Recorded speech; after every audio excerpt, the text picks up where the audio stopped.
રામ મંદિરના પ્રાણ પ્રતિષ્ઠાને લઈ સમગ્ર દેશમાં ઉત્સાહનો માહોલ છે। ગુજરાતમાં પણ અનેક જગ્યાએ શોભાયાત્રા કાઢવામાં આવી રહી છે। જુઓ આ 4 દ્રશ્યો।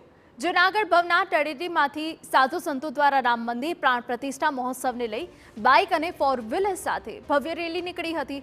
તો જામનગરના કાલાવડ શહેરમાં વિશ્વ હિન્દુ પરિષદ અને બજરંગ દળ દ્વારા બાઇક રેલી યોજવામાં આવી હતી। શહેરના મોડીલા ગેટ, કૈલાશનગર, શીતળા કોલોની, લીમડા ચોક સહિત સમગ્ર શહેરમાં બાઇક રેલી ફરી હતી। તો સાબરકાંઠાના હિંમતનગરમાં રામજી મંદિરથી રામરથનું પ્રસ્થાન થયું। પૂજા અર્ચના બાદ આરતી કરી રામરથનું પ્રસ્થાન કરાવાયું। છાપરિયા રામજી મંદિર મોટી સંખ્યામાં સ્થાનિકો જોડાયા।